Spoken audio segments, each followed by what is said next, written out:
Naye Maria Magdalena akaenda akawajulisha wale waliokuwa pamoja na Yesu. Endelea. Na wakati huo walikuwa wanaomboleza na kulia. Umesikia hiyo? Akawakuta wanaomboleza na kufanya nini? Na kulia. Kuna sikukuu hapo? Hakuna sikukuu hapo. Kuna michezo na disco hapo? Hakuna kabisa. Endelea.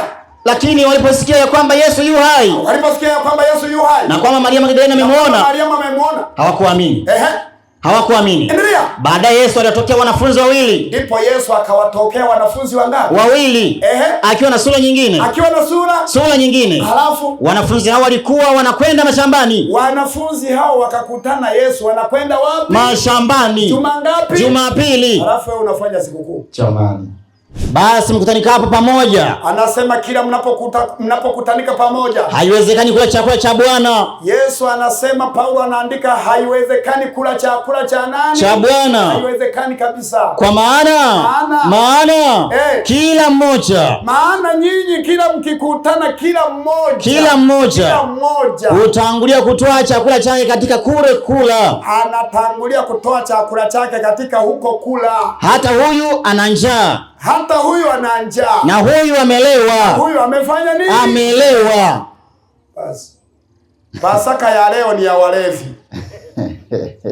Na Pasaka ya leo ni ya kuku na bata. Na ndio maana kuku zikisogeaga sikukuu kama hizi, zingine zinajifichaga. Zinaanza kufikiria zimefika. Yaani zimefika umefika mwisho wetu wa maisha. Kabisa. Ninapenda niwasaidie. Amen. Mchana wa leo. Amen. Yesu anataka tule Pasaka ya mikate na nini? Na divai. Acha ile ya kulewa. Get the point. Take a step forward. Leo tutakuwa na somo linalosema maana ya Pasaka ndani ya Biblia. Ikiwa saa 11 na dakika kama 38, tumebakiwa kama dakika 2 hivi, iwe saa 11 na dakika 40. Ni muda mzuri tu. Sasa naomba unisikilize vizuri. Nini maana ya Pasaka? Hivi Pasaka itakuwa tarehe ngapi? Itakuwa tarehe 31. Kwa sababu imebaki siku ngapi?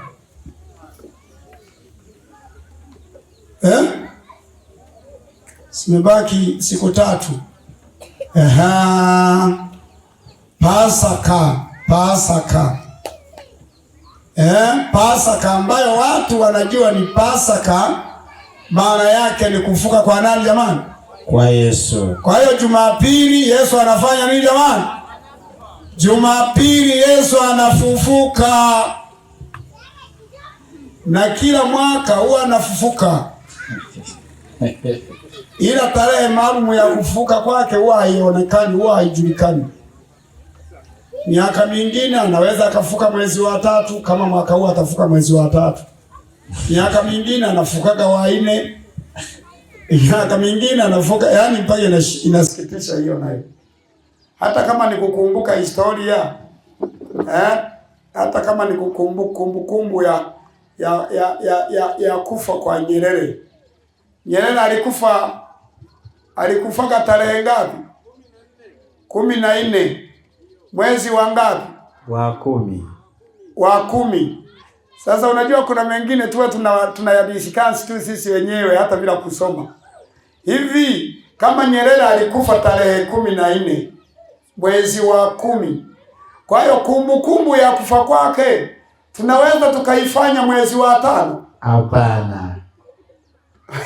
Tunaweza tukaifanya mwezi wa 9? Hapana. Lazima kama tunafanya kumbukumbu yake tufanye tu tarehe 10 na ngapi? 14. Mwezi wa ngapi? Wa 10. Hizo ndizo kumbukumbu zinazofanyagwa. Sasa kama kweli Yesu alifufuka, kama kweli Yesu alifufuka, mbona sasa tarehe haipo maalumu? Hata hilo hamwezi mkajadili nyinyi kwenye vichwa vyenu. Mbona tarehe haipo maalumu? Maana kama kweli alifufuka na tarehe ikaandikwa, basi ingelikuwepo tarehe nini sasa? Maalum. Ina maana ingelikuwepo tarehe maalumu. Sio kwamba leo tuadhimishe ufufuo tarehe 31. Mwaka unaokuja tuadhimishe mwezi wa 4 tena. Tarehe 4. Mwaka mwingine tuadhimishe tarehe zingine mwezi wa 4, tarehe 10. Mwaka mwingine tuadhimishe tena tarehe 16. Hivi kama ni wewe jamani unayenisikiliza pale na akili yako tu imetulia. Huu ni ukweli huu? Hapana. Hapana. Yaani mpaka inasikitisha. Sasa wengine ukiwaambia ukweli, watu wanasema kwamba bwana unatuponda. Nimewaponda, mbona hamjachumbuka? Sisi tumetuma kuifundisha kweli. Bwana Yesu asifiwe. Amina. Kitabu kile cha Timotheo wa pili 3, lile fungu la kwanza, Timotheo wa pili 4 fungu la kwanza hadi la pili, ameandika hivi. Timotheo wa pili 4 fungu la kwanza. Fungu la kwanza Bwana anasema. Ameandika hivi. Na kuagiza mbele za Mungu. Tumeagizwa. Na kuagiza mbele za Mungu. Na mbele za Kristo Yesu. Na mbele za Kristo Yesu. Atakaye hukumu walio hai na waliokufa. Ndio. Kwa kufunuliwa kwake. Na kwa ufalme wake. Lihubiri neno. Lihubiri nini? Lihubiri neno. Lihubiri nini? Neno. Lihubiri neno. Lihubiri neno. Uwe tayari. Uwe tayari. Wakati ukufao na wakati usiokufaa. Endelea. Karipia. Karipia. Karipia. Panapostahili kukaripia fanya nini? Karipia. Endelea. Kemea. Panapostahili kukemea fanya nini? Kemea. Na kuonya. Onya. Kwa uvumilivu wote na mafundisho. Sasa. Halafu wewe tunafundisha, wewe unasema eti tunakuponda. Na leo nataka nikuonyeshe maana ya Pasaka ndani ya nini? Ya Biblia. Tuliambiwa tuhubiri neno. Sio tuhubiri porojo. Sio tuhubiri elimu dunia. Sio tuhubiri mila na desturi. Tumeagizwa kulihubiri nini? Neno. Tumeagizwa kulihubiri neno. Amina. Ndio maana nikauliza, je, ikiwa Pasaka ya kufufuka kwa Yesu, ikiwa kweli neno Pasaka linamaanisha ufufuo, mbona tarehe zake zinatofautiana? Hivi huu sio uongo kweli huu? Mbona tarehe zake zinatofautiana? Unajua rafiki zangu, hili na lenyewe mnapaswa mlichukulie tahadhari. Kuna sherehe zingine ni za watu. Ni watu tu wamekaa wakakubaliana wawe na masikukuu kwa ajili ya kukutana. Kama leo watu wanavyokaa wana ukoo wanavyokaa, jamani tuwe tunakutana kila mwaka. Tutengeneze kifogongo ili kila mwaka tuwe tunakutana tujuane. Sasa wenzetu kwa kuwa ni wasomi walitengeneza hayo makutano wakayavika jina la nani? La Yesu. Ili lipate wateja. Mkutano wao upate wateja ukavikwa jina la nani? La Yesu. Nisikilize leo nikuonyeshe. Neno Pasaka haimaanishi ufufuo. Bwana Yesu asifiwe. Amina. Nimesema nini? Neno Pasaka halimaanishi ufufuo. Neno Pasaka halimaanishi ufufuo. Amina. Na kama ulifundishwa hivyo uliliwa kabisa. Maana shetani ndiyo michezo anayoicheza. Weka hapa, ukiweka hapo naliwa, ukiweka hapo naliwa. Na wengi wameweka mahali ambapo hakuna kitu. Pasaka ilikuwepo kabla hata Yesu hajaja duniani. Na Pasaka imeanzia Misri. Wale mnaojua kusoma na kuandika popote mnaponitazama kwa njia ya TV zenu, chukua Biblia, chukua daftari na kalamu. Pasaka ilikuwepo tangu mapema. Na Pasaka imeanzia Misri. Na maana ya Pasaka utaisikia leo kwenye Biblia. Amina. Haimaanishi ufufuo. 12 Kutoka sura ya 12. Tunaanza na fungu la kwanza. Kutoka 12 fungu la kwanza Bwana anasema. Bwana akanena na Musa na Haruni katika nchi ya Misri. Akawaambia, hapa ni Waisraeli sasa wanatoka Misri. Bwana akanena na Musa katika nchi ya wapi? Ya Misri. Akanena na Musa na Haruni. Akawaambiaje? Akawaambia, mwezi huu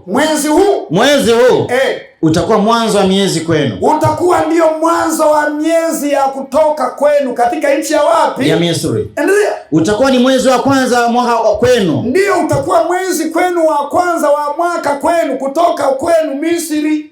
Semeni na wana wote na mkutano wote wa Israeli, mkawaambie, waambieni, siku ya 10 ya mwezi huu, siku ya 10 ya mwezi huu, siku ya 10 ya mwezi huu. Kumbuka Waisraeli wamekaa Misri miaka 400 na ngapi? 30, wakiwa chini ya utumwa. Lakini sasa Mungu anawaambia mwezi huu utakuwa ndio mwisho kwa kukaa kwenu hapa. Na ndio maana Musa anatangaza, amewakutanisha mikutano yote, mkutano wote wa wana wa Israeli. Anawaambia siku ya 10. Siku ya 10 ya mwezi huu, kila mmoja atatoa mwana kondoo. Aandae mwana kondoo kwa hesabu ya nyumba ya baba zao. Hesabu ya nyumba za baba yake. Mwana kondoo kwa watu wa nyumba moja. Atahesabu familia ya nyumba ngapi? Moja. Kila mmoja atoe kondoo mmoja kwa familia yake. Kila mmoja kondoo mmoja kwa familia yake. Endelea. Na ikiwa watu wa nyumba ni wachache, kama nyumba yake ina watu wachache, kwa mwana kondoo mmoja, basi yeye na jirani yake aliye karibu, yeye na jirani yake waungane, kwa maana kondoo ngapi? Moja. Endelea wewe. Na nyumba yake na wamtoe mwana kondoo mmoja. Endelea. Kwa kadri ya hesabu ya watu. Endelea. Kwa kadri ya ulaji wa kila mtu, ndivyo mtakavyofanya hesabu yenu kwa yule mwana kondoo. Mwana kondoo wenu atakuwa hana ila. Atakuwa ni mwana kondoo ambaye hana nini? Hana ila. Endelea. Mume wa mwaka mmoja, mtamtoa katika kondoo au katika mbuzi. Endelea. Nanyi mtamweka hata siku ya 14 ya mwezi huu. Ndipo wakaambiwa mtamwandaa tangu siku ya 10 ya mwezi, mumweke tayari hadi siku ya 14 ya mwezi ule ule. 14 ya mwezi huo. Na kusanyiko lote la mkutano wa Israeli, ndipo siku ya 14 ikifika, kusanyiko lote la wana wa Israeli watamchinja jioni. Watamchinja huyo mwana kondoo jioni. Na watatoa baadhi ya damu yake. Ndipo watatoa baadhi ya damu yake na kuitia katika miimo miwili katika kizingiti cha juu. Vizingiti vya milango ya nyumba zao. Katika zile nyumba watakazomula. Kwa kila nyumba watakazomula huyo mwana kondoo. Yaani uone mpango wa Waisraeli kutoka Misri kwenda Kanaani. Hawakutoka hivi, kulikuwepo na utaratibu. Waliambiwa kila familia iandae mwana kondoo mmoja. Na kila familia kama ina watu wachache iungane na familia jirani. Wamchinje mwana kondoo mgapi? Mmoja. Mwana kondoo mmoja, mume wa mwaka mmoja asiye na hila. Na wakaambiwa wamchinje huyo mwana kondoo siku ya 14 ya mwezi. Na wakaagizwa wamchinje jioni. Na damu yake wainyunyizie kwenye milango. Sikiliza maana yake. Endelea. Watakula nyama yake usiku ule ule. Wakaambiwa kuila nyama ya mwana kondoo huo usiku huo. Imeokwa motoni. Endelea. Pamoja na mkate usiotiwa chachu. Tena pamoja na mboga zenye uchungu. Endelea. Msiile mbichi. Wala ya kutokoswa majini. Endelea. Bali imeokwa motoni. Bali iwe imeokwa motoni. Kichwa chake pamoja na miguu yake na nyama zake za ndani, wala msisaze kitu chake chochote hata asubuhi. Wala msisaze chochote hata asubuhi. Endelea. Bali kila kitu kitakachosalia, na chochote kikisalia hata asubuhi, kikisalia, mtakichoma kwa moto. Choma kwa moto. Ni maagizo na utaratibu wanaopewa Waisraeli kwa ajili ya kula huyo mwana kondoo. Nitakwambia huyo mwana kondoo anamaanisha nini. Na ile mikate na zile mboga chungu zile kwa leo tunaita migagani zilimaanisha nini. Wakamchinja jioni siku ya 14 ya mwezi, wakiwa kule wapi jamani? Misri. Na Biblia imeandikwa hivi, sikiliza. Tena mtamla hivi. Kipindi mnamkula huyo mwana kondoo, mtakuwa mmefungwa viuno vyenu. Mmevaa viatu vyenu miguuni. Na fimbo zenu mikononi mwenu. Mmeshikilia tayari wapi? Mikononi mwenu. maana nanyi mtamla kwa haraka, mtamkula kwa haraka. Ni Pasaka ya Bwana. Hiyo ndiyo inaitwa Pasaka ya nani? Ya Bwana. Kabla Yesu hata hajazaliwa. Halafu wewe unasimama na waambia Pasaka ni kufuka kwa Yesu. Unajua rafiki zangu, hata kama tulidanganywa, ifikie sehemu fulani tuseme yafanya yatosha. Pasaka ikaanza huko. Nini maana yake? Endelea. Nini maana yake? Maana nitapita kati ya nchi ya Misri usiku huo. Hiyo ndio ilikuwa maana yake. Maana Mungu aliahidi kuangamiza wazaliwa wa kwanza wote wa nchi ya Misri. Na hiyo damu iliyowekwa katika vizingiti vya milango za nyumba za Waisraeli, hiyo damu ilikuwa ikimaanisha ukombozi wa wana wa Israeli katika nchi ya wapi? Ya Misri. Ya Misri. Maana wale malaika waangamizi walipokuwa wakipita na kuangamiza wazaliwa wa kwanza wa Kimisri, kila nyumba iliyoonekana ina damu mlangoni ilipitwa kando. Endelea wewe. Maana nitapita kati ya nchi ya Misri usiku huo, nami nitawapiga wazaliwa wa kwanza wote katika nchi ya Misri. Endelea. Na mwanadamu na wanyama, nami nitafanya hukumu juu ya miungu yote ya Misri. Mimi ndimi Bwana. Na ile damu itakuwa ishara kwenu katika zile nyumba. Biblia nasema hiyo damu walioiweka katika ile milango, Biblia nasema itakuwa ishara katika zile nini? Katika zile nyumba mtakazokuwamo. Nami nitakapoiona ile damu, na yeye atakapoiona ile damu, nitapita juu yenu. Atapita juu yake. Lisiwapate pigo lolote litakalo waharibu. Likawapata pigo lolote lenye kuwaharibu. Nitakapoipiga nchi ya Misri. Kipindi Misri inapigwa. Na siku hiyo itakuwa ukumbusho kwenu. Itakuwa ni ukumbusho kwenu. Maliza. Nanyi mtaifanya iwe sikukuu kwa Bwana. Mtaifanya iwe sikukuu kwa nani? Kwa Bwana. Mtaifanya iwe sikukuu katika vizazi vyenu vyote. Kwa amri ya milele. Basi. Neno Pasaka linamaanisha ukombozi wa Waisraeli kutoka wapi jamani? Misri. Neno Pasaka linamaanisha ukumbusho wa Waisraeli kutoka wapi jamani? Misri. Kabla Yesu hajafanya nini? Hajazaliwa. Halafu wewe leo uje ufundisho eti ni ufufuo wa nani? Wa Kristo. Tukiwaambia ukweli mnaanza kung'ang'ana. Ndio maana Waisraeli wakakumbuka kila tarehe 14. Isikize, hiyo ndio maana ya ukumbusho. Kila tarehe 14 ya kila mwaka, mwezi wa kwanza, mwezi wa Habibu, waliifanya hiyo sikukuu. Na kila walipokuwa wakiifanya hiyo sikukuu, walikuwa wakikumbuka tarehe ya kwamba tarehe hiyo ndio walitoka wapi jamani? Misri. Fungu la 22 ameandika hivi, soma.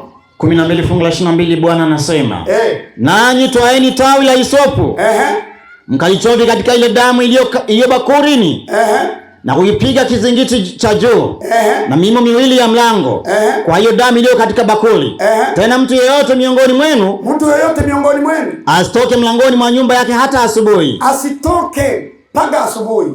Kwa kuwa Bwana atapita ili awapige hao wa Misri. Atapita leo usiku wa leo kuwapiga wa Misri. Na hapo atakapoiona hiyo damu. Na akiona hiyo damu katika kizingiti cha juu. Katika vizingiti vya nyumba zenu. Na katika ile mimo miwili. Katika milango yenu. Bwana atapita juu ya mlango. Atapita juu ya hiyo milango. Wala hata mwache mwenye kuharibu aingie nyumbani mwenu. Hawezi akamwacha malaika mwenye kuharibu aingie kwenye nyumba zilizo na nini? Na damu. Kuwapiga ninyi. Nanyi mtalitunza jambo hili. Na nyinyi mtalitunza jambo hili. Mtalitunza jambo hili.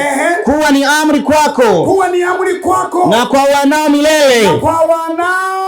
Milele. Hiyo ndio inaitwa Pasaka. Amina. Huo ndio kwa ukumbusho wa Waisraeli kutoka wapi jamani? Misri. Yesu anazaliwa, anakuta watu wanakula nini jamani? Pasaka. Maana yake wanasherekea sikukuu ile. Wanakumbuka kutoka kwao Misri. Wanakumbuka kutoka kwao utumwani. wanakumbuka na walifanya tarehe ile ile. Maana Pasaka walikula tarehe 14. Wakaanza safari tarehe 15. 33 Hesabu. Anza na fungu la kwanza. Hesabu 33 fungu la kwanza, Bwana anasema hizi ndizo safari za wana wa Israeli hapo walipotoka nchi ya Misri kwa jeshi zao. Nchi ya Misri kwa jeshi zao. Kwa jeshi zao chini ya mkono wa Musa na Haruni. Musa akaandika jinsi walivyotoka katika safari zao. Endelea. Kwa amri ya Bwana.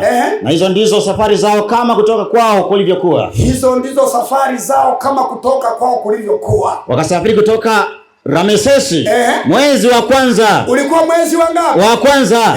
Siku ya 15. Siku ya 10 ngapi? Ya 15. Baada ya kula Pasaka. Ya mwezi wa kwanza. Baada ya kula Pasaka. Bwana Yesu asifiwe. Amina. Bwana asifiwe. Amina. Waisraeli wakaendeleza hiyo ibada. Amina. Wakaiendeleza hiyo sikukuu. Lakini waliifanya kila tarehe 14 mwezi wa kwanza kila mwaka. Waliifanya hiyo sikukuu. Tofauti na wewe unavyofanya. Yesu anazaliwa. Biblia inasema anakuta watu wanakula nini jamani? Pasaka. Luka 2:41. Luka 2 mstari wake wa 41. Bwana Mungu anasema basi wazee wake huenda Yerusalemu kila mwaka. Wazee wake walikwenda kusherekea sikukuu ya Pasaka kila nini? Kila mwaka. Kila mwaka. Wakati wa sikukuu ya Pasaka. Kila mwaka walikula nini jamani? Pasaka. Yesu anazaliwa na wakuta wazazi wake wanakula nini? Pasaka. Halafu leo unafundishwa eti Pasaka ni kufuka kwa nani? Kwa Yesu. Umeliwa. Yesu anazaliwa, anakuta jamii yote ya Waisraeli, wazazi wake, mababu zake na jamii yote wanakula Pasaka. Na yeye Yesu anashiriki Pasaka ya Waisraeli. Amina. Kabla hata hajafa. Endelea wewe kusoma. Na alipopata umri wake miaka 12, na yeye alianza kwenda. Walipanda kama ilivyo kwa desturi ya sikukuu. Na yeye alianza kwenda kwenye sikukuu ya nini jamani? Ya Pasaka. Ya Pasaka. Endelea. Na walipokwisha kuzitimiza siku, wakati wa kurudi kwao, yule mtoto Yesu alibaki nyuma huko Yerusalemu. Na wazee wake walikuwa hawana habari. Na wakadhani ya kuwa yumo katika msafara. Wakaenenda mwendo wa kutwa. Wakawa wakimtafuta katika jamaa zao na wenzao. Wakatembea kutwa nzima na Yesu jioni wanamtafuta kwenye makundi ya watu haonekani. Kumba amebaki wapi? Yerusalemu. Baada ya Pasaka. Endelea. Na alipomkosa wakarejea Yerusalemu. Wakarudi. Huko akimtafuta. Ikawa baada ya siku 3 wakamwona hekaluni. Ndipo akamkuta hekaluni. Ameketi katikati ya walimu. Akiwasikiliza. Akakutwa yuko katikati ya walimu anawasikiliza. Na kuwauliza maswali. Na kuwauliza nini? Maswali. Wakamkuta yuko katikati ya walimu kule Yerusalemu. Anawasikiliza na kuwauliza nini? Maswali. Hiyo ndio desturi ya Wakristo. Ndio maana mikutano yetu inaruhusu nini jamani? Maswali. Lazima msikilizaji aulize maswali. Amina. Ni tabia ya Yesu. Ukikuta mkutano hauruhusu maswali, elewa huo ni mwingine. Mikutano yote ya watakatifu wa Mungu inaruhusu maswali. Amina. Na mikutano yote iliyofanywa na Yesu inaruhusu nini jamani? Maswali. Yesu alimuuliza maswali kwenye mikutano yake. Halafu wewe ukiulizwa maswali unasema hakuna cha swali kwenye neno la Mungu. Kumbe wewe tu ndio huna uhakika na kile unachofundisha. Ndio maana mimi ninawatangazia, jamani, watu wa Mnazi Mmoja, ulizeni maswali. Amina. Huyu ni mwalimu wa kufaulu. Amina. Na maswali yote yatajibiwa kwa neno. Amina. Hakuna porojo. Hapo tunaiona Biblia imetuambia Pasaka imeanzia wapi jamani? Misri. Yesu anazaliwa anakuta wazazi wake wanakula nini? Pasaka. Sasa wewe unayenisikiza popote hapo, uliyeambiwa na kufundishwa Pasaka ni kufuka kwa Yesu. Hapa tunamuona mlengwa mnayemsherekea na kumwadhimishia Pasaka ameikuta Pasaka hii. Bado hujaelewa nini? Yesu amehudhuria Pasaka. Yesu amekuwepo kwenye sikukuu za Pasaka kabla hajafa. 7 Yohana fungu la 14. Yohana 7:14. Yohana 7 ule mstari wake wa 14. Bwana Mungu anaeleza akisema, Maandiko anasema, hata ikawa katikati ya sikukuu. Katikati ya sikukuu. Yesu alikwea kuingia hekaluni. Yesu akakwea kuingia hekaluni kwenye sikukuu ya nini jamani? Ya Pasaka. Ndio. Akafundisha. Yesu akafundisha. Wayahudi wakastaajabu wakisema, wote wakasemaje? Amepataje huyu kujua elimu ambaye hakusoma? Huyu kupata elimu na huku hakwenda shule? Basi Yesu akawajibu akasema, Yesu akawaambiaje? Mafunzo yangu si yangu mimi, ila ni yake yeye aliyenipeleka. Ni ya yeye aliyenituma. Anawafundisha. Amina. Siku ya sikukuu ya nini jamani? Ya Pasaka. Hekaluni. Hii ndio Pasaka ambayo imeliwa tangu kule Misri. Na Pasaka ilimaanisha ukombozi wa Waisraeli kutoka wapi? Misri. Pasaka ilimaanisha ukumbusho wa Waisraeli kutoka wapi? Misri. Sevu hiyo. Mtu asikudanganye. Lakini pia Yesu akatufundisha Pasaka nyingine ambayo leo inaitwa meza ya nini jamani? Ya Bwana. Meza ya Bwana. Na yenyewe ni tofauti tu na Pasaka inayoliwa na wenzetu. Maana hata hii ambayo Yesu ameifundisha imeliwa kabla Yesu akiwepo. Haijaliwa siku ya kufuka kwake. Amina. Naomba rafiki yangu uwe msikilizaji mzuri na mbainishaji wa maneno, mchambuzi mzuri wa maneno, uwe mlinganishaji mzuri wa maneno. Yesu anafundisha Pasaka nyingine. Anafundisha hivi. 22 Luka fungu la 7. Sikiliza Pasaka iliyofundishwa na Yesu. Luka 22 mstari wa 7. Bwana anasema, ikafika siku ya mikate isiyotiwa chachu. Ikafika siku ya mikate isiyotiwa chachu. Yaani sikukuu ile iliyokuwa inaendelea na Waisraeli. Ikafika siku hiyo Yesu alifundisha Pasaka nyingine. Akasemaje? Ndio ambayo ilipaswa kuchinja Pasaka. Ambayo ilikuwa inapaswa kuchinja nini? Pasaka. Tarehe ile ya Waisraeli walioikumbuka ile. Sasa Yesu naye akafundisha Pasaka yake. Endelea sasa. Akawatuma Petro na Yohana. Ndipo akawatuma Petro na Yohana. Akisema, Nendeni. Mkatuandalie Pasaka tupate kuila. Nendeni mtuandalie Pasaka tupate kufanya nini? Kuila. Wakamwambia, kabla Yesu hajafa, nendeni mtuandalie Pasaka. Amina. Tupate kuila.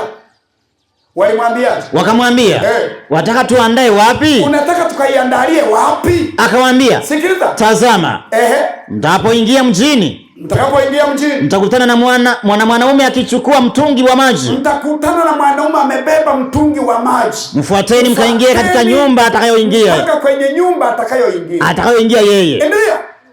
Na mtamwambia, na mkifika mwambieni, mtamwambia, sikia, mwenye nyumba, mwalimu akwambia. Mwambieni kwamba huyo mwenye nyumba, mwalimu ametutuma. Mwalimu akwambia, ametutuma. Kiwapi chumba cha wageni? Utuonyeshe kile chumba cha nani? Cha wageni. Ili nipate kula Pasaka humo pamoja na wanafunzi wangu. Ili apate kula Pasaka pamoja na wanafunzi wake. Kabla hajafanyaje? Hajafa. Naomba hiyo uisikilize vizuri kabisa. Wakaonyeshwa chumba. Na wanafunzi wakaandaa Pasaka. Na Yesu akashiriki Pasaka na wanafunzi. Endelea. Naye ataonyesha chumba kikubwa. Wakaonyeshwa orofani. Kimekwisha andikwa. Kilikuwa kimeandikwa, andaeni humo. Kilikuwa kina maandishi ya kwamba andaeni humo. Wakaonyeshwa chumba cha kuandalia nini jamani? Pasaka. Endelea. Wakaenda. Wakaona kama alivyowaambia. Wakaona kama Yesu alivyowaambia. Wakaiandaa Pasaka. Wakaiandaa nini? Pasaka. Sikiza Pasaka ambayo iliandaliwa na wanafunzi wa Yesu, halafu ulinganisha na Pasaka inayoliwa leo na wanadunia. Sikiliza vizuri hiyo. Hebu sikiliza. Endelea. Hata saa ilipofika. Na saa ilipofika. Sikiliza hii. Aliketi chakulani. Ndipo Yesu akaketi na wanafunzi chakulani. Aliketi chakulani. Sikiliza. Yeye na wale mitume pamoja naye. Na wale mitume pamoja naye. Akawaambia, nimetamani sana kuila Pasaka hii pamoja nanyi kabla ya kuteswa kwangu. Nimetamani sana kuila Pasaka hii pamoja na nyinyi kabla ya kuteswa kwangu. Anakula Pasaka kabla ya kuteswa kwake. Ndio. Kwa maana nawaambia ya kwamba siili tena hata itakapotimizwa katika ufalme wa Mungu. Siili tena mpaka itakapotimizwa kwenye ufalme wa Mungu. Kumbe hii Pasaka ambayo Yesu aliifundisha na ambayo Yesu alikula na wanafunzi wake, wataikula hata kwenye ufalme wa nani jamani? Wa Mungu. Sasa ile Pasaka tunayokula sisi hiyo, hebu anza kulinganisha. Hiyo ndio tutaila mbinguni. Maana Pasaka tunayokula sisi ni tofauti na ile ambayo Yesu alikula na nani jamani? Na wanafunzi wake. Hebu sikiliza walikulaje wao. Endelea. Akapokea kikombe. Ndipo Yesu akapokea kikombe. Akashukuru. Akasemaje? Twaeni hiki. Mgawanye ninyi kwa ninyi. Yesu akashukuru, akachukua kikombe, akaweka divai, akaomba, akashukuru, akawapa wanafunzi, akawaambia gawaneni nyinyi kwa ninyi. Divai ikagawanywa na wanafunzi wote, kila mmoja akaenea kikombe mkononi. Pasaka iliyoliwa na Yesu, isikilize vizuri. Akagawanya vikombe vyote, wanafunzi wote wakagawanywa vikombe vya divai. Amina. Wote ambayo leo tunaweza tukaita komuniko. Wote walikomunika, wakanywa divai. Endelea. Maana nawaambia ya kwamba tangu sasa sinyi mazao ya mzabibu hata ufalme wa Mungu utapokuja. Endelea. Akatoa mkate. Alipomaliza kuwagawanya vikombe vya divai, akatoa nini? Akatoa mkate. Halafu akashukuru, akaumega, akawapa, akisema, huu ndio mwili wangu. Huu ndio mwili wangu unaotolewa kwa ajili yenu. Fanyeni hivi kwa ukumbusho wangu. Bwana asifiwe. Amina. Hiyo ndio Pasaka ambayo ilifundishwa na Yesu. Pasaka ambayo imefundishwa na Yesu, walikutana chumbani orofani. Yesu na wanafunzi wake. Wakagawanywa divai, kingine waligawanywa nini? Mkate. Sasa wenzetu wenye elimu dunia ambao hawana elimu ya Biblia, wao Pasaka yao wanagawana divai za pombe. Wanakunywa pombe, jumulisha nyama za ng'ombe, ongezea za kuku, weka na za mbuzi, jawabu ni kulewa. Hivi hii Pasaka inayoliwa leo inafanana na ile iliyoliwa na Yesu na wanafunzi? Hapana. Yesu akakutana wanafunzi wake. Yesu akatengeneza divai na mkate. Na divai ilinyweka kwa wanafunzi wote, na mkate ukaliwa na wanafunzi wote. Ibada hii kwingine inafanyika kinyume kabisa na Biblia ilivyo. Unakuta mkate mnapewa wote, ila divai anakunywa mtu mmoja. Hiyo hailipi. Kwa wale mnaonisikiliza, hiyo haifanyi nini jamani? Hiyo hailipi. Popote unaponitazama, naomba uchukue hilo fungu ulisave. Siku ukibahatika kuingia kwenye ibada za kula mkate na divai, hakikisha na wewe umekunywa divai kwa mujibu wa fungu hilo. Amina. Divai itanywekaje na mtu mmoja? Mbona mikate mmepewa wote? Halafu eti kwenye kunywa divai hawepo mwakilishi. Kwa nini mkate hakuwepo mwakilishi? Au kwa kuwa mkate umekuwa mkavu? Ninaomba kama tunakula Pasaka popote kule, tukikutana kwenye ibada tukila Pasaka, mikate tule wote na divai tunywe wote. Maana Yesu ndio Pasaka aliyokula. Amina. Na Pasaka hii inafanyika bado Yesu hajafa, na bado Yesu hajafanya jamani, hajafufuka. Acheni kudanganywa. Na kipindi wanakula Pasaka hii, sikiliza ibada waliofanya. Ulinganishe na ibada zinazofanywa leo duniani. Yesu kabla hajala divai, kabla hajanywa divai, hawajanywa divai, hawajala mkate, walianza kwanza kutawazana nini? Miguu. 13 Yohana sura ya 13. Fungu la kwanza Bwana anasema. Basi kabla ya sikukuu ya Pasaka, Yesu hali akijua ya kuwa saa yake imefika, saa ya kufa kwake imewadia, atakayotoka katika ulimwengu kwenda kwa Baba. Naye hali amewapenda watu wake katika ulimwengu, aliwapenda upeo hata wakati wa chakula cha jioni.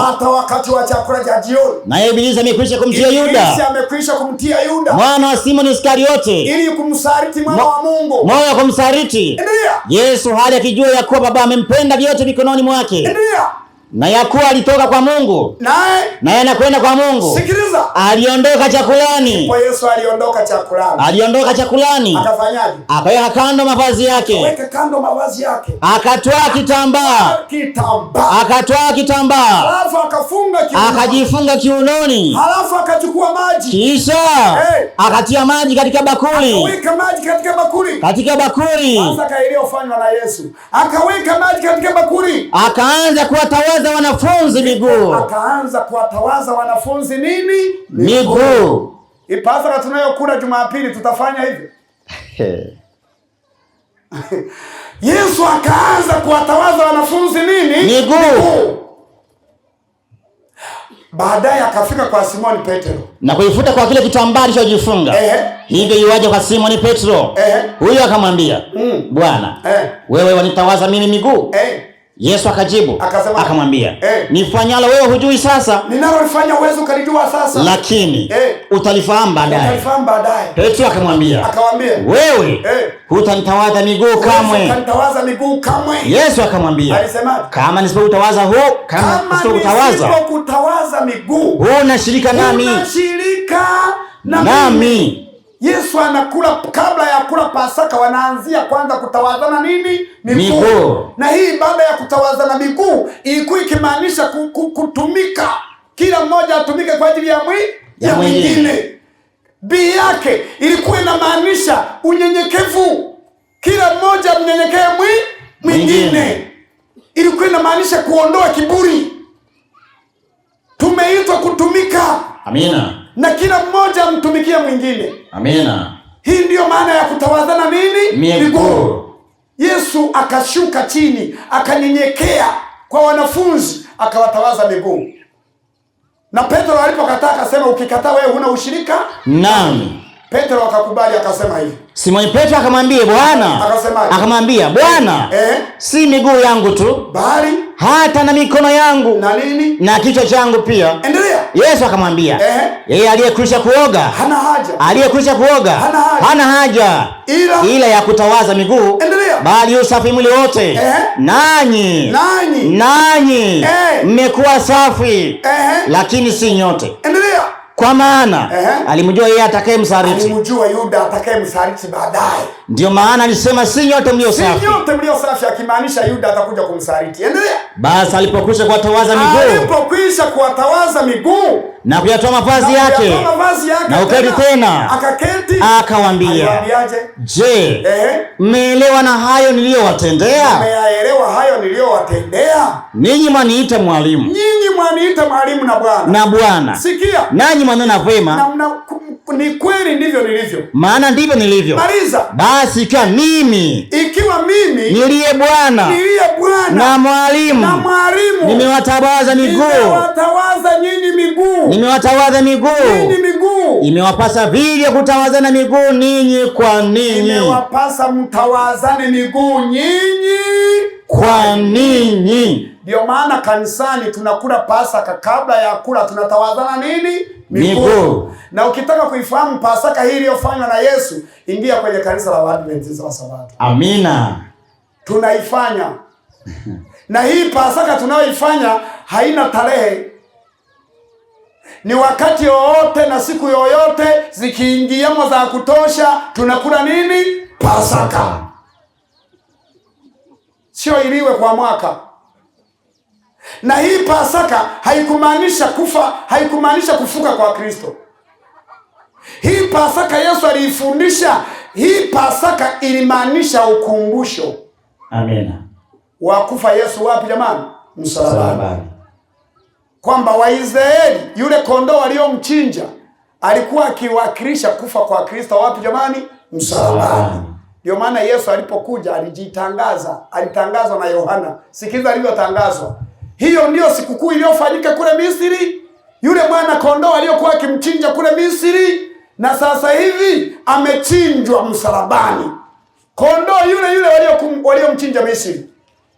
Yohana anatangaza 1:29. Yohana 1:29. Anatangaza. Bwana anasema.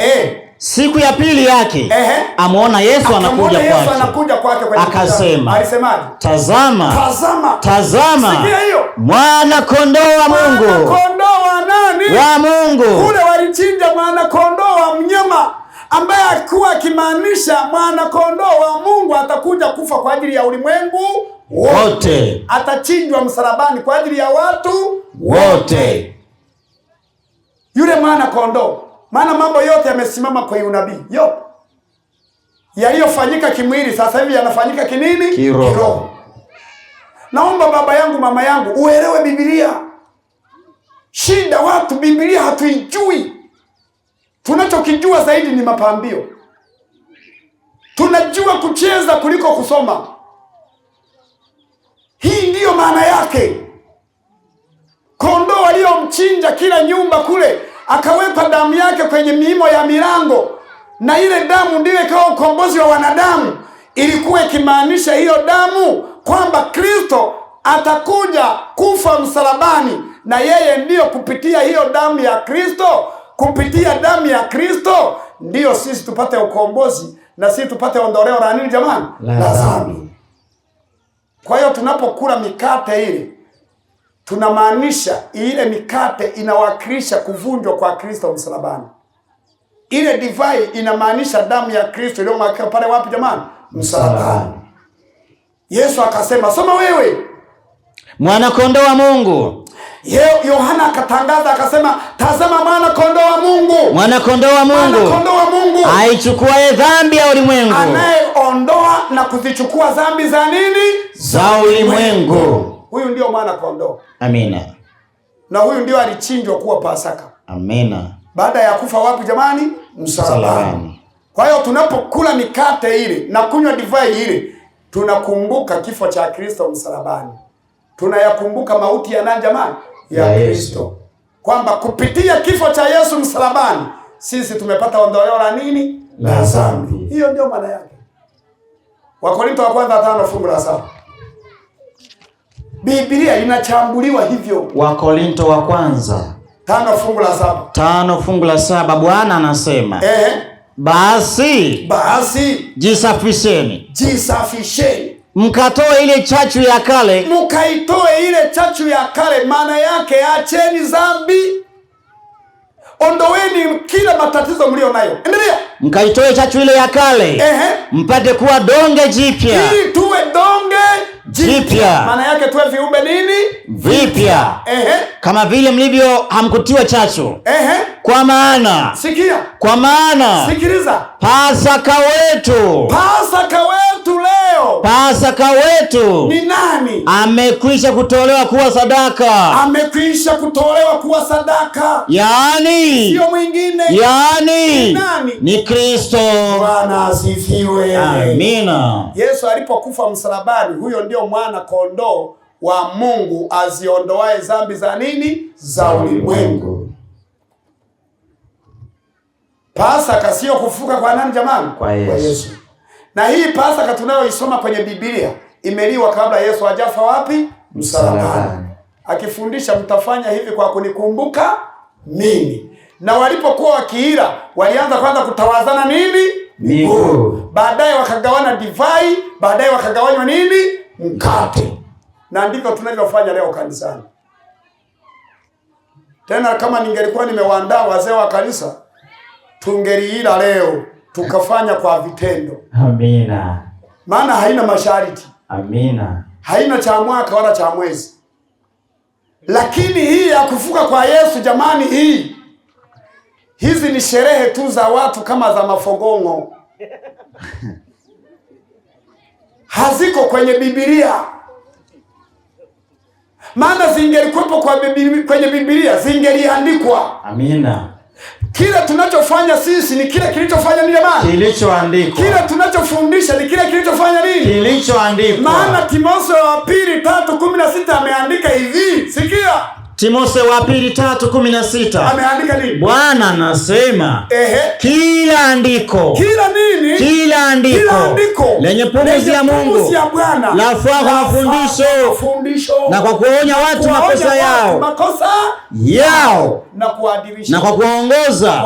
Na kwa kuadibisha katika haki. Na kuadibisha katika haki. Maliza. Ili mtu wa Mungu awe kamili.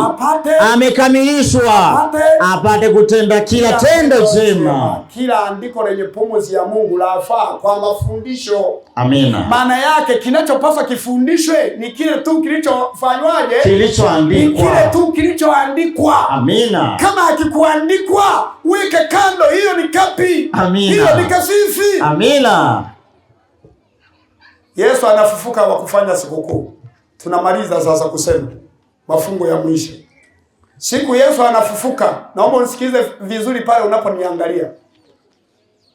Siku Yesu anafufuka wa kufanya sikukuu. Haikuwepo nini jamani? Sikukuu. Kama leo mnavyofundishwa. Sikiliza. Kwanza Yesu alikufa Ijumaa. Bwana Yesu asifiwe. Amina. Yesu alikufa siku gani? Ijumaa. Alikufa Ijumaa, akazikwa jioni ya Ijumaa. Jumamosi akafanya mapumziko kaburini. Akafanya Sabato kaburini. Sabato ni pumziko. Amina. Jumapili na mapema alfajiri Yesu akafanyaje? Akafufuka. Sasa tumuone Yesu anafufuka. Je, walisherekea? Hiyo tu tunamaliza na somo. Amina. Unajua kama ni kudanganywa, ifike mahali fulani tuseme yafanyaje? Yatosha. Kitabu cha Timotheo, kitabu cha Mathayo. Ameandika hivi. Mathayo 28. Ameandika hivi. Mathayo 28. Mathayo sura ile ya 28. Ule mstari wa kwanza. Bwana anasema, hata Sabato ilipokwisha. Sabato ilipofanya nini jamani? Ilipokwisha. Kumbe baada ya Sabato ilipambazuka siku ya kwanza ya juma. Soma sasa. Hata Sabato ilipokwisha. Sabato ilipoisha. Ikipambazuka siku ya kwanza ya juma. Kumbe inapomalizika Sabato ikiisha, tunaanza siku ya kwanza ya nini? Ya juma. Hilo nalo save. Amina. Na siku ya kwanza ya juma ndio juma ngapi? Jumapili. Ambayo Yesu alifanya nini? Alifufuka. Ilipambazuka siku ya kwanza ya juma. Siku ya kwanza ya juma. Mariamu Magdalena. Na Mariamu yule wa pili. Walikwenda kutazama kaburi. Walienda kulitazama kaburi. Na tazama. Sikia hiyo. Palikuwa na tetemeko kubwa la nchi. Kwa sababu malaika wa Bwana alishuka kutoka mbinguni. Akaja akaliviringisha lile jiwe. Akalikalia. Na sura yake ilikuwa kama umeme. Na mavazi yake meupe kama theluji. Na kwa kumwogopa wale walinzi wakatetemeka, wakawa kama wafu. Malaika akajibu akawaambia wale wanawake, ndipo malaika akawaambia wale wanawake, msiogope ninyi, kwa maana najua ya kuwa mnamtafuta Yesu aliyesulubiwa. Hayupo hapa, kwani amefufuka. Bwana asifiwe. Amina. Siku ya kwanza ya nini? Ya juma. Yesu alifufuka siku ya kwanza ya juma. Kumbe Jumapili ni siku ya kwanza ya juma. Na kama ulifundishwa ni siku ya saba uliliwa. Kabisa. Someni Biblia. Amina. Kipindi Yesu anafufuka, wanafunzi walikuwa wamejifungia ndani kwa hofu ya kuogopa Wayahudi. Hakuna aliyefanya sikukuu siku hiyo. Hakuna aliyeingia kilabuni kunywa pombe.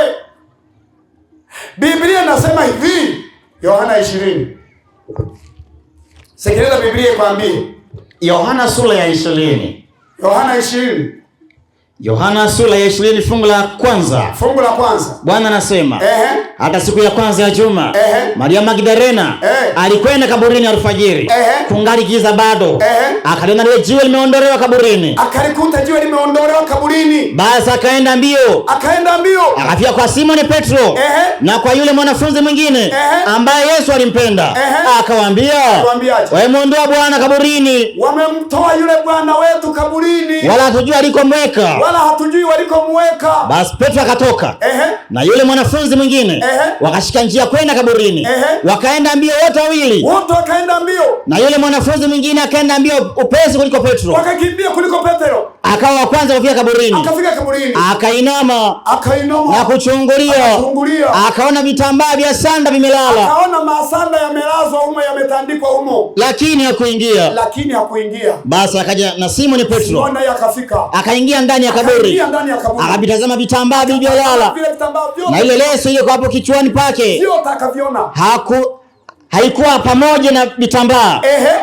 Bali imezongozongwa mbali na mahali pa peke yake. Endelea. Basi ndipo alipoingia naye yule mwanafunzi mwingine aliyekuwa wa kwanza kufika kaburini. Akaona na kuamini. Kwa maana wakakuta Yesu hayumo, wakaamini kwa maana hawajalifahamu bado andiko ya kwamba imempasa kufufuka. Ilikuwa hawajui kwamba siku hiyo ilimpasa kufanyaje? Kufufuka. Kuna sikukuu hapo? Hapana. Kuna sherehe hapo? Hapana. Marko anafafanua, anasema tena siku hiyo walianza tu kulia. Jioni mpaka jioni wanalia tu, wamemkosa yuko wapi? Marko. Marko 16 ameandika hivi. Marko 16. Soma Kiswahili cha kisasa watu waelewe vizuri. Marko 16. 16. Sikiliza fungu lile la tuanze na fungu la 9. Marko 16 mstari wa 9, Bwana anasema hivi. Yesu alipofufuka mapema Jumapili. Alipofufuka mapema juma ngapi? Jumapili. Alijionyesha kwanza kwa Maria Magdalena. Ambaye Yesu alikuwa amemtoa pepo 7. Alimtoa pepo 7. Endelea. Naye Maria Magdalena akaenda. Akawajulisha wale waliokuwa pamoja na Yesu. Endelea. Na wakati huo walikuwa wanaomboleza na kulia. Umesikia hiyo? Akawakuta wanaomboleza na kufanya nini? Na kulia.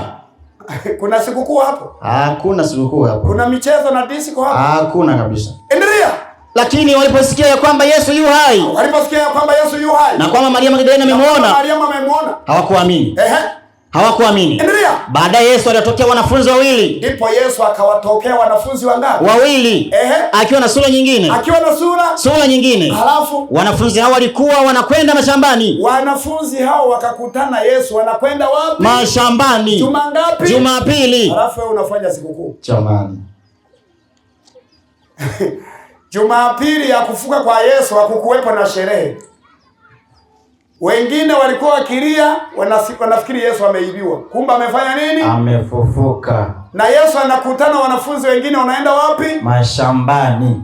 Juma ngapi hiyo? Jumapili. Hakuna sherehe kabisa. Sasa Pasaka ya unayofanya leo na Pasaka iliyoliwa na wanafunzi na Yesu ni mbili tofauti. Hii ya leo ni ya kunywa pombe, iliandikwa hivi na Paulo. Sikiliza Paulo alivyoiandika, Wakorintho wa kwanza 11. Tunapomalizia mafungo haya. Wakorintho wa kwanza sura ya 11. Ameiandika hivi. Wakorintho wa kwanza sura ya 11. Lile fungu la 10 anzia lile fungu la 18. Fungu la 18 Bwana anasema. Kwa maana kwanza mkutanikapo kanisani. Kila mnapokutanika kanisani. Nasikia kuna faraka kwenu. Kuna kuwepo na makelele. Nasikia kuna faraka kwenu. Nami nusu nasadiki. Kuna kuwepo na fujo na Paulo anasadiki. Kwa maana lazima kuwepo na uzushi kwenu. Lazima kuwepo na hizo uzushi kwenu ili waliokubaliwa wawe dhahiri kwenu. Endelea. Basi mkutanika hapo pamoja. Anasema kila mnapokutanika pamoja. Haiwezekani kula chakula cha Bwana. Yesu anasema, Paulo anaandika haiwezekani kula chakula cha nani? Cha Bwana. Haiwezekani kabisa. Kwa maana kila mmoja. Maana nyinyi kila mkikutana kila mmoja utangulia kutoa chakula chake katika kule kula. Anatangulia kutoa chakula chake katika huko kula. Hata huyu ana njaa. Hata huyu ana njaa. Na huyu amelewa. Huyu amefanya nini? Amelewa. Basi. Pasaka ya leo ni ya walevi. Na Pasaka ya leo ni ya kuku na bata. Na ndio maana kuku zikisogeaga sikukuu kama hizi, zingine zinajifichaga. Zinaanza kufikiria zimefika. Yaani zimefika umefika mwisho wetu wa maisha. Kabisa. Ninapenda niwasaidie. Amina. Mchana wa leo. Amina. Yesu anataka tule Pasaka ya mikate na nini? Na divai. Acha ile ya kulewa. Kabisa. Acha ile ya kuku na bata na mbuzi na nyama za ng'ombe. Acha hiyo. Ndio. Jamani, njoni tule Pasaka ya meza ya Bwana inayoitwa meza ya Bwana. Ya kwanza kutawazana nini? Miguu. Baadaye mnakula nini? Mikate. Baadaye mnakunywa nini? Divai. Wote. Amina. Tena basi tu kwa sababu sikuandaa wazee, tulipaswa tufundishe kwa vitendo. Amina. Lakini hiyo Pasaka inayoliwa Jumapili jamani, ina wenye nayo ni watu ambao hawajaijua Biblia. Lakini sisi tunaoisoma Biblia na kuielewa, tunakula Pasaka ya Bwana ambayo ni ya kutawazana miguu. Na kula mikate na nini? Na divai.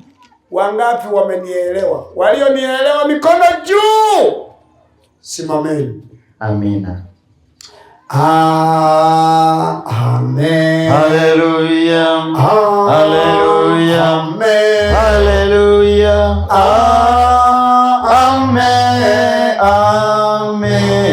Amen. Amen. Amen. Hallelujah. Amen. Hallelujah.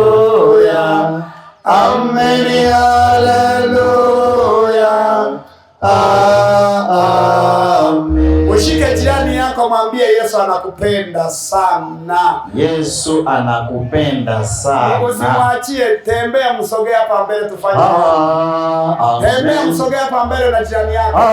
Sogea na jirani. Sogea na jirani. Sogea na jirani. Njoni mnatabasamu. Tunapoelewa ni kufurahi. Amen. Hallelujah. Amen. Hallelujah.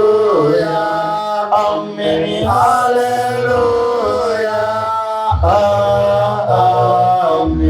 Amen. Bwana Yesu asifiwe. Amina. Jamani, Pasaka ya Biblia ni ile ya kula mkate na kunywa divai. Amina. Na Pasaka haimaanishi ufufuo, ila inamaanisha kukumbuka mauti ya Kristo ambayo alikufa wapi jamani? Msalabani. Na Pasaka imeanzia Misri. Na Pasaka ilikuwa ni ukumbusho wa Waisraeli kutoka wapi? Misri. Kwa leo ni ukumbusho wetu kulingana na Yesu alivyotuokoa kutoka wapi jamani? Zambini. Yaani wale walikumbuka kuokolewa kwao kutoka utumwani, na sisi tunakumbuka kuokolewa kwetu kutoka utumwa wa nini? Wa dhambi. Bwana Yesu asifiwe. Amina. Wangapi wamenielewa? Mikono juu. Amina.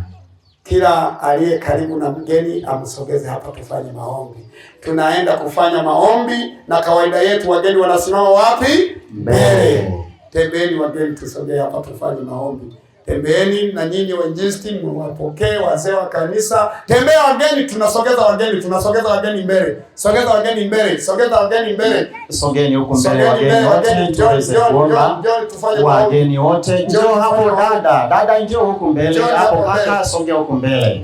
Baba hapo usisite, mama njoo huko, Yesu anakuhitaji. Barikiwe sana unapokuja.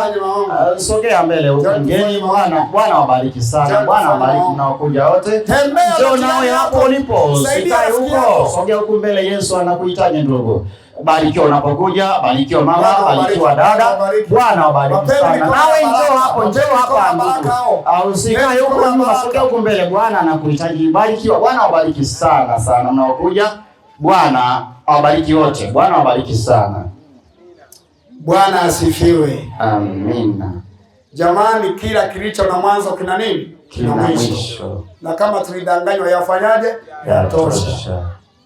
Pasaka ambayo itafanyika Jumapili, hiyo ni ya watu wasioijua Biblia kabisa. Ila sisi tunaoifahamu Biblia tunapaswa tule ile Pasaka iliyofundishwa na nani? Na Yesu. Ya kula mkate na divai.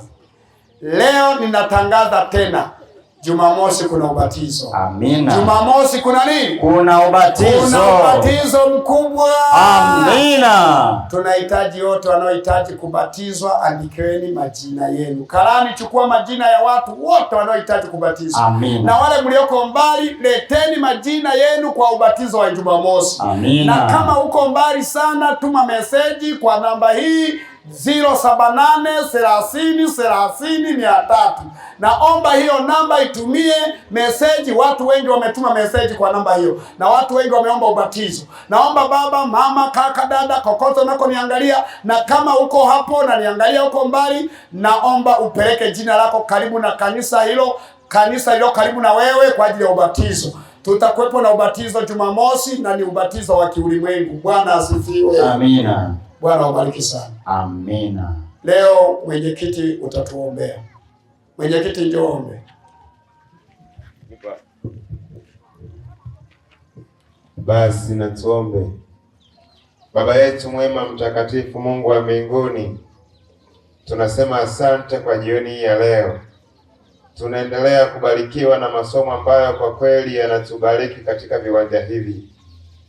Na tunapoendelea kubarikiwa na masomo haya, tunapata shauku ya kukufuata wewe kwa njia ya ubatizo.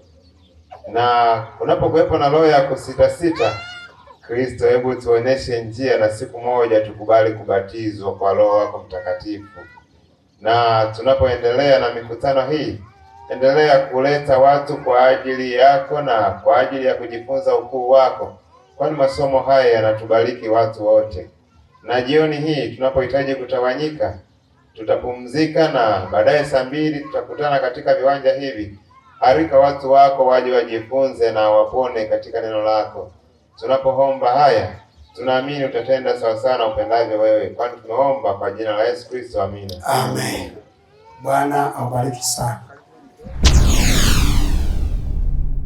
Get the point. Take a step forward.